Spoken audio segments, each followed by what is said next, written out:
होती हैं तो हमें क्या माना जाता है कि हम जो वृद्ध लोग हैं अगर वो भूल रहे हैं तो वो नॉर्मल है। जैसे आपने क्या फेस किया होगा, चाबी रख दी भूल जाते हैं तो क्या हुआ है, जैसे दादी हैं कि सुबह खाना का खाया भूल जाते हैं। तो बहुत बार क्या होता है कि पेशेंट पार्टी को पता ही नहीं होता है कि ये एक्चुअल में ये दिक्कत कब कर रहा है। हम क्या मानते रहते हैं ये बूढ़े हो रहे हैं बूढ़े हो रहे हैं बूढ़े हो रहे हैं, तो नॉर्मल है उनके हिसाब से। तो इस क्लास से या इस जो भी हमारा सेशन है इससे आपको ये पता चलना, मेन टेक अवे ये है, मेन जो आपको चीज़ जाननी हो ये है कि कब आपको डॉक्टर को देखना है, कब जो हमारे वृद्ध लोग हैं उनकी जो भूलने की समस्या है वो कब हानिकारक है और कब वो नॉर्मल नहीं है। बस इतनी सी बात, ठीक है बाबा, समझ गए आप मैंने क्या बोला। तो ये क्लास आज ही क्यों रखी गई है, आज है वर्ल्ड अल्जाइमर डे के तहत हम ये थोड़ी जागरूकता ही मान लीजिए आप, ठीक है। एक तो पहले ये सेशन मैं आपको दे दूंगा, ये ministry of health and family welfare का है कि कब आपको देखना है, क्या क्या लक्षण होते हैं, कैसे करना है, एक है। उसके बाद एक 5 मिनट का छोटा सा एक्टिविटी है जिसको मेमोरी बॉक्स कहते हैं, तो वो मैं आपसे सबसे करवाऊंगा, ठीक है। तो पहले मैं इसको स्टार्ट करता हूं। विश्व में प्रत्येक 3 सेकंड में कोई ना कोई डिमेंशिया का से ग्रसित होता है, ठीक है। जैसे मैं बात कर रहा हूँ हर 3 सेकंड पे किसी ना किसी को डिमेंशिया हो रहा है, ये इतना कॉमन है। क्योंकि अल्जाइमर जो बीमारी है इसका मुख्य लक्षण क्या होता है, याददाश्त में दिक्कत आना, सोचने या निर्णय लेने में दिक्कत होना। ऐसा भी हो सकता है कि आपने देखा हो कि आपके जो वृद्ध लोग हैं उनमें याददाश्त तो इंटैक्ट है बट आपने देखा हो कि पहले हिसाब कर लेते थे, अब हिसाब नहीं कर पा रहे हैं। पहले कुछ फोन लगा लेते थे, अब वो नहीं कर पा रहे हैं। मानसिक रोग होते हैं, उनकी शुरुआत ऐसे होती है, लोगों का याददाश्त सही रहेगा बट उनका बिहेवियर चेंज हो जाएगा, जैसे एग्रेसिव हो जाएंगे, जो उनकी पर्सनैलिटी है वो नहीं होगा।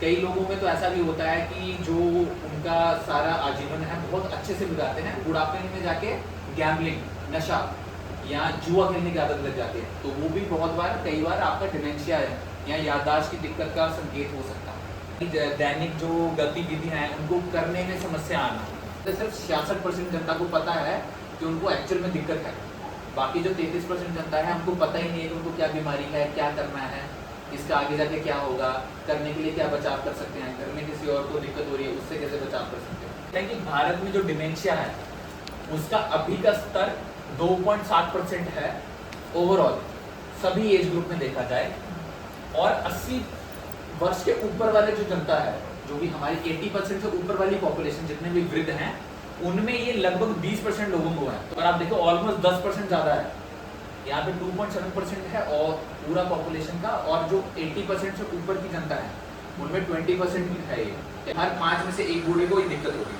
ऐसा है। वर्तमान में दुनिया में आज के दिन में 5.5 करोड़ लोगों को डिमेंशिया है, ठीक है, और हर साल लगभग 1 करोड़ लोग बढ़ते चले जा रहे हैं। आज के दिन में 5.5 करोड़ है, अब अनुमानित है कि ये 2030 तक 7.8 करोड़ हो जाएगा, 2050 तक 13.9 करोड़ हो जाएगा।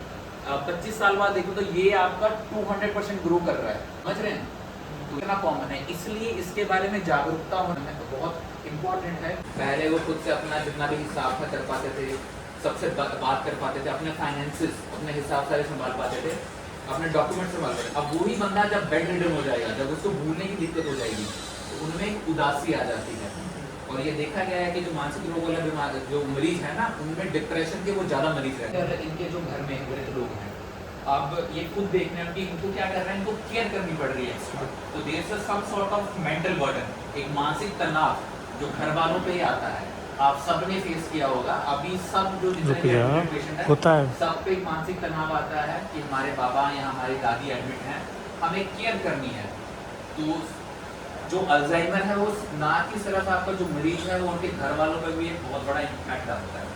इसलिए मरीज और मरीज के घर वालों को सटीक पता होना चाहिए कि अल्जाइमर क्या है, कब वो दिक्कत कर रहा है, कब ये चीज़ जो नॉर्मल वृद्धावस्था के चलते जो दिमागी आपकी क्षमता कम हो रही है उससे ये कब एबनॉर्मल है, कब आपको डॉक्टर के पास आना है। मरीज नहा नहीं पाएगा अच्छी तरह, दूसरा है कि मरीज को कपड़े पहनने में दिक्कत होगी, तीसरा है कि मरीज टॉयलेट यूज नहीं कर पा रहा है, खुद से पता ही नहीं चल रहा है, जा रहा है तो 2 घंटे वहीं बैठा रह रहा है, वापिस ही नहीं आ पा रहा है, जा रहा है तो साफ ही नहीं कर पा रहा है। तो ये लक्षण है कि आपका जो याददाश्त की दिक्कत है वो ज़्यादा है, वो एज के चलते नहीं है, ज़्यादा है। तो अगर कोई बुजुर्ग है जो पढ़ा लिखा है, जो बाहर जाता था जवानी में, उनमें क्या होगा, वो टेलीफोन का प्रयोग नहीं कर पाएगा, है ना, और वो स्वतंत्र रूप से बाहर जाके लगा लो अपना सब्जी नहीं खरीद पाएगा, अपने लिए कपड़े नहीं खरीद पाएगा, अपना हिसाब में नहीं रख पाएगा। आपको अगर दिख रहा है कि हाँ कि मेरे बाबा या मेरी मम्मी या मेरे पापा बाहर जाके पहले टेलीफोन कर रहे थे, बात कर रहे थे, अभी नहीं कर पा रहे हैं, तो ये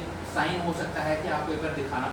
हाँ हाँ बताइए। जैसे कि मतलब एक होता है कि जानवर शुरू हो रहा है, जी जी जी, प्रॉब्लम हो रहा है, जी जी जी, उसको प्रिवेंशन के लिए मैं प्रिवेंशन के लिए आपको एक बार बताऊंगा। अपनी गतिविधियों में हाँ हाँ हम अगर पता है हाँ हाँ, तो हमारी दिनचर्या में हम कौन सा बदलाव करें जी जी जी, जिससे कि वो रुक जाए। हमारा एक कहना है इन लोगों के लिए कि जैसे बीमारी शुरू होती है और घर के लोग जान जाते हैं तो उनके खाने पीने में, उनके रहन सहन में, उनके लिए कोई स्पेसिफिक मेडिसिन या उनके क्रियाकलाप में कोई चेंज लाने के लिए आप क्या सजेशन देते हैं, इसको बताइए। क्या है, prevention is better than cure, कि चीज़ों को होने से पहले ही रोक देना चाहिए। तो उसमें अगर हमें प्रिवेंशन पे फोकस करना है, जैसा बाबा ने कहा है कि ऐसी क्या चीज़ें हैं जो मैं कर सकता हूँ, जो मैं मॉडिफाई कर सकता हूँ, जो मैं डाल सकता हूँ अपनी डे टू डे एक्टिविटी में, जिससे मेरे को रिस्क है वो कम रहेगा।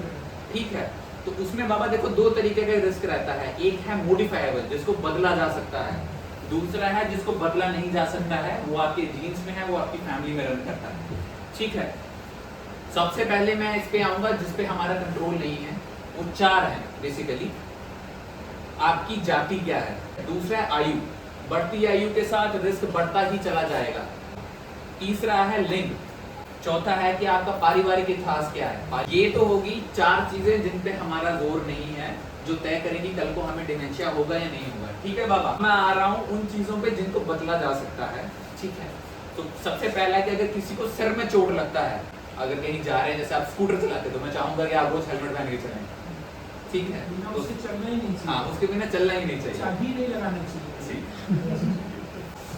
तीसरा है तंबाकू लेना। तंबाकू अगर आपने जवानी में किया है तो अभी आपको काउंसलिंग करनी है, अच्छे से करना है, ताकि आगे के जितने साल बचे हैं, बी इट योर 10 ईयर्स, 20 साल, 30 साल जितने हो, ताकि अच्छे तरीके से निकल पाए।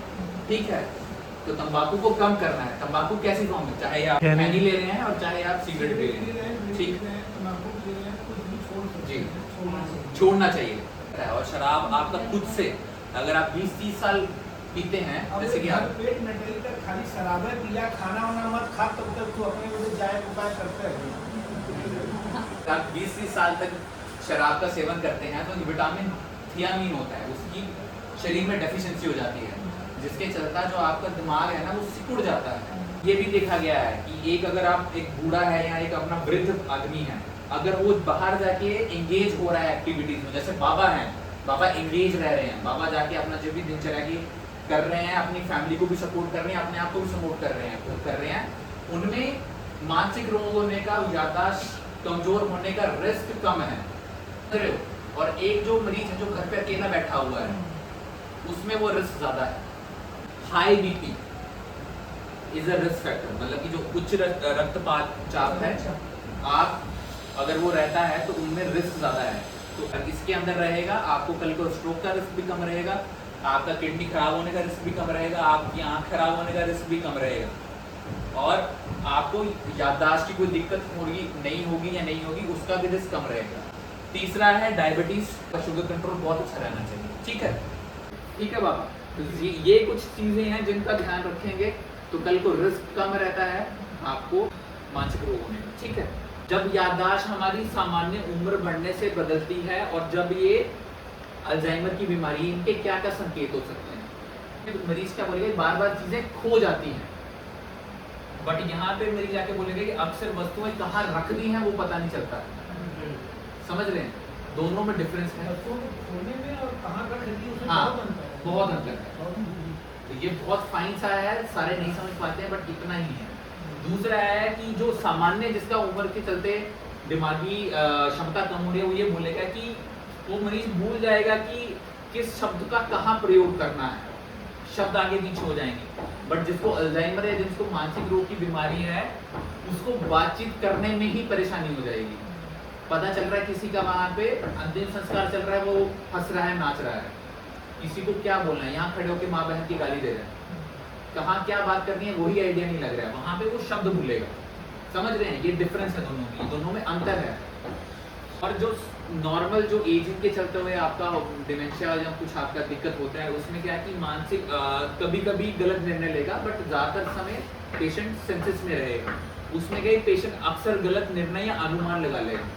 जैसे हमारे पास एक पेशेंट आया था, ऑलमोस्ट 3 महीने का हिस्ट्री लेके आया था। 3 महीने पहले बाबा बिल्कुल उनका किराने का दुकान था, तो वो स्टार्टिंग ऐसे हुई कि उन्होंने एक मरीज से, एक बंदे से 200 रुपये लिया, 100 वापस देना था, 300 देके वापस भेज दिया।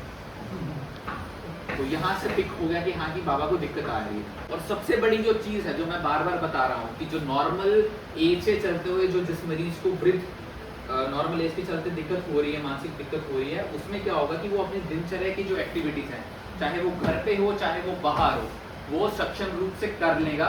बट एक जो मरीज जो अल्जाइमर से सफ़र कर रहा है, जिसको मानसिक रोग है, वो ये एक्टिविटीज़ नहीं कर पाएगा।